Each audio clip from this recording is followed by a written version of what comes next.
Nunca pensé que a los 35 años tendría que aprender de nuevo qué significa ser madre. No una madre biológica, de esas que sienten la vida crecer dentro de su vientre, sino una madre que llega tarde, que entra en una historia que ya estaba empezada. Cuando conocí a Marcos, él tenía 14 años, los ojos llenos de una tristeza silenciosa y de una rebeldía que intentaba ocultar con el volumen de la música en sus auriculares. Yo acababa de enamorarme de su padre, y, aunque no lo admitiera en voz alta, sabía que al decir sí a esa relación también estaba diciendo sí a un hijo que no era mío, pero que de alguna manera empezaría a serlo. Los primeros años fueron una mezcla extraña de distancia y pequeñas conquistas. Recuerdo la primera vez que aceptó cenar conmigo a solas porque su padre trabajaba hasta tarde, apenas probó la comida, pero no se encerró en su habitación, y eso, para mí, fue una victoria. Con el tiempo aprendí sus silencios, sus cambios de humor, las formas sutiles en las que pedía ayuda sin usar palabras. Había días en que se comportaba como un niño enfadado con el mundo, y otros en los que su mirada parecía la de un adulto cansado que hubiera vivido demasiado. Cuando cumplió 16, noté que algo más estaba cambiando. No era solo la altura, la voz más grave ni la sombra de barba que empezaba a dibujarse en su rostro. Había algo en sus ojos, una forma nueva de mirarme que al principio no supe interpretar. Al principio pensé que eran imaginaciones mías, fruto de una inseguridad que llevaba años arrastrando. Siempre he tenido una relación complicada con mi cuerpo, con mi imagen. Crecí escuchando comentarios sobre cómo debía verme una mujer, cómo debía comportarse, cuánto podía mostrar sin ser juzgada. Por eso, cuando sentí que la mirada de Marco se detenía demasiado en mí, preferí creer que era una coincidencia, un reflejo, un malentendido. Pero los días se hicieron semanas, y las semanas, meses. Notaba cómo, cuando pasaba por el salón con una taza de café en la mano, su atención se pegaba a mi figura un segundo más de lo normal. Observaba cómo se ponía rígido cuando me inclinaba para recoger algo del suelo, cómo apartaba la vista de golpe, como si se hubiera quemado. Yo fingía no verlo, y al mismo tiempo cada gesto suyo se me quedaba grabado en la memoria, como si mi mente hiciera un inventario silencioso de todo lo que no quería aceptar. Había noches en las que, después de apagar todas las luces, subía a mi habitación con el corazón acelerado, preguntándome en qué momento la línea invisible entre nosotros había empezado a temblar. Me repetía que era la edad, que a los 17 años todo se distorsiona, que uno no sabe dónde colocar las emociones, que el cuerpo corre más rápido que la cabeza. Intentaba verlo como un fenómeno pasajero, un torbellino que pasaría si yo mantenía la calma, si no le daba importancia, si seguía tratándolo como siempre, con cariño, con firmeza, con esa mezcla de respeto y cuidado que había intentado construir desde el principio. Sin embargo, hubo un detalle que cambió algo dentro de mí. Una tarde de verano, mientras ordenaba el salón, vi su cuaderno de dibujo abierto sobre la mesa. Marco siempre había sido reservado con sus cosas, y yo, por principios, nunca husmeaba en sus pertenencias. Pero aquella vez el cuaderno estaba ahí, abierto, casi como una invitación involuntaria. No era mi intención mirar, solo quería cerrarlo y dejarlo donde estaba, aún así, mis ojos se adelantaron a mi mano. Lo que vi fue un boceto inacabado de una figura femenina, sentada en el sofá, con las piernas recogidas y un libro en las manos. No había rostro definido, apenas líneas suaves sugerían el contorno de la cara y el pelo recogido en un moño improvisado. Pero reconocí la postura, la forma de sostener el libro, incluso el tipo de ropa, una camiseta amplia y unos pantalones cómodos de estar en casa.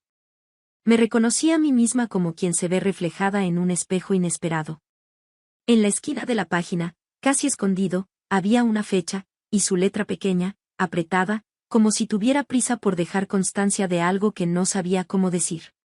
Cerré el cuaderno con cuidado, como quien guarda un secreto que nunca pidió conocer. Sentí una mezcla de ternura y desconcierto. Dibujarme no era, en sí mismo, algo malo, muchos adolescentes se inspiran en lo que tienen delante. Pero había una delicadeza en los trazos, una atención al detalle que iba más allá de la simple observación cotidiana. No era una madre cualquiera leyendo un libro, era una mujer observada desde una distancia íntima, casi vulnerable. Aquella noche apenas dormí. Me quedé mirando el techo, escuchando el silencio de la casa, tratando de ordenar mis pensamientos. Me preguntaba si estaba exagerando, si tal vez todo era una proyección de mis propios miedos. Recordé mis 18 años, las confusiones, las ilusiones absurdas, las figuras adultas en las que, por momentos, había depositado sentimientos que no sabía cómo nombrar. Tal vez Marcos solo estaba pasando por esa etapa caótica en la que uno mezcla admiración con algo más, sin entender la gravedad de esa mezcla. Decidí que, por el momento, lo mejor era observar, no reaccionar impulsivamente.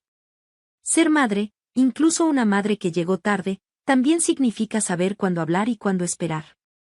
Aún así, mi cuerpo reaccionaba antes que mi cabeza, empecé a ser más cuidadosa con mi forma de vestir en casa, a evitar cruzarme con él en espacios reducidos, a mantener una distancia que antes no existía. Y esa nueva distancia, sutil pero constante, empezó a levantar un muro invisible entre nosotros. Un domingo por la mañana, mientras preparaba el desayuno, noté que Marcos se quedó en la puerta de la cocina más tiempo de lo normal. No dijo nada, pero sentí su presencia a mi espalda, tan cercana que mi piel se puso tensa, como si hubiera electricidad en el aire. No era una proximidad torpe de adolescente despistado, había una intención contenida en la forma en que se apoyaba en el marco de la puerta, en cómo me miraba cuando giraba ligeramente la cabeza para comprobar si necesitaba algo. Me di cuenta de que ya no podía seguir fingiendo que no veía lo que estaba ocurriendo. No por mí, aunque también, sino por él. Porque si yo callaba, le estaría dejando solo con un torbellino de emociones que no sabía cómo manejar. Y porque, lo quisiera o no, yo era la adulta, la que debía marcar los límites, la que tenía que poner nombre a las cosas que él no podía definir sin hacerse daño. Durante los días siguientes, lo observé con más atención. Vi cómo su mirada se volvía esquiva cuando yo entraba en una habitación, como, en otras ocasiones, parecía buscar mi presencia sin atreverse a acercarse del todo. Era como si estuviera atrapado en una cuerda floja, oscilando entre la vergüenza y el deseo de ser visto. Me dolía verlo así, porque detrás de todo aquello seguía estando el niño de 14 años que conocí un día, con los ojos heridos y el corazón a medio cerrar. Empecé a recordar pequeños detalles que antes había pasado por alto, la forma en que se ofrecía a ayudarme con tareas que nunca le habían interesado, como ordenar la despensa o limpiar la terraza, la manera en que sonreía de lado cuando yo me reía de algo, como si mi risa fuera la confirmación de que el mundo no era tan terrible. Eran gestos que, a simple vista, podían parecer normales, pero que ahora, a la luz de todo lo demás, adquirían un matiz distinto, más complejo. Hubo un momento, una tarde de lluvia, en que sentí que la situación estaba a punto de desbordarse. Yo estaba en el salón, sentada en el sofá con una manta sobre las piernas, leyendo, mientras la lluvia golpeaba los cristales con una insistencia hipnótica. Marcos bajó de su habitación y se sentó en el sillón de enfrente. Al principio no fue más que silencio compartido, cada uno en su mundo, acompañados por el ruido del agua contra las ventanas. Pero con el paso de los minutos noté cómo su mirada se detenía en mí con una intensidad distinta. No había palabras, solo un peso en el aire, algo denso que me obligaba a mantener los ojos clavados en el libro aunque ya no estuviera leyendo.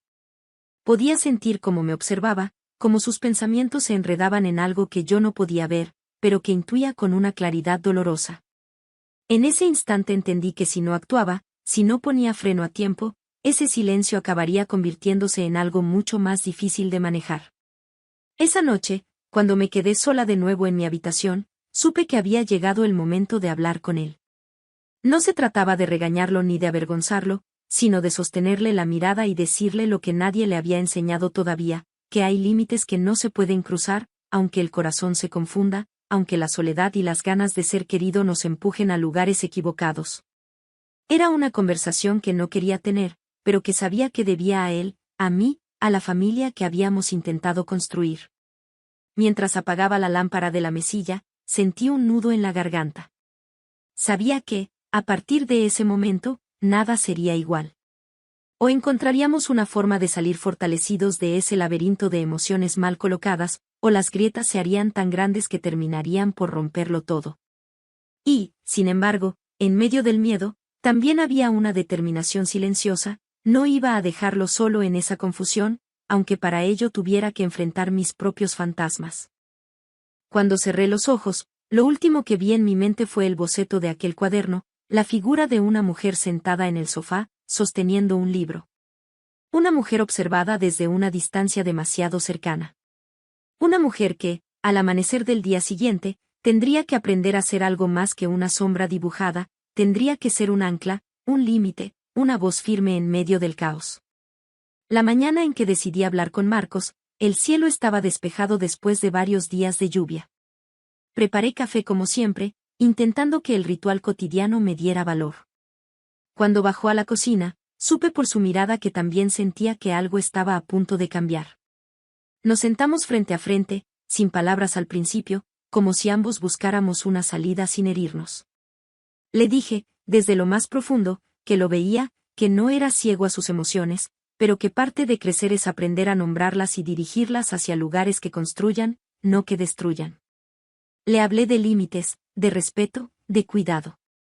No intenté avergonzarlo, porque sabía que lo que sentía no era maldad ni intención, sino confusión, soledad y la búsqueda desesperada de un lugar donde sentirse valioso. Cuando terminé, vi en sus ojos algo que no esperaba, alivio. Como si mi voz hubiera puesto orden al caos interno que él no sabía descifrar.